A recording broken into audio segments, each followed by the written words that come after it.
अदाकारा महा हसन का कम उम्री में जिनसी हरासानी का निशाना बनने का इंकिशाफ। पाकिस्तानी ड्रामा इंडस्ट्री की बासलाहियत अदाकारा महा हसन ने कम उम्री में पेश आने वाले हौलनाक तजुर्बे पर खामोशी तोड़ दी।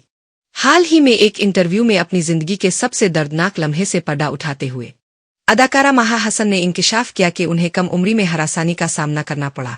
उनका कहना था कि उनसे बचपन में नामुनासिब अंदाज में बात की गई और गलत अंदाज में छू कर जिस्मानी तौर पर हरासा किया गया।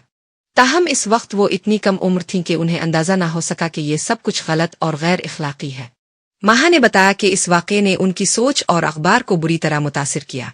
इब्तिदा में वो अपने साथ होने वाले सलूक का जवाज ढूंढती रहे और सोचती थीं कि शायद इस शख्स को ज़हनी इलाज की ज़रूरत है।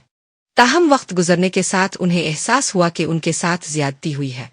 अदाकारा का कहना था कि उन्होंने कभी इस शख्स के खिलाफ FIR दर्ज नहीं करवाई, जिस पर आज भी उन्हें पछतावा है कि शायद दीगर लड़कियां भी इस शख्स का निशाना बनी हों। महा हसन ने बताया कि इस वाक़े के बाद उनका दीन से ताल्लुक़ भी मुतासिर हुआ, लेकिन बाद अज़ा थेरापी और नमाज के जरिए उन्होंने ज़हनी कैफियत पर काबू पाया और अब दोबारा ईमान की जानिब लूट चुकी है।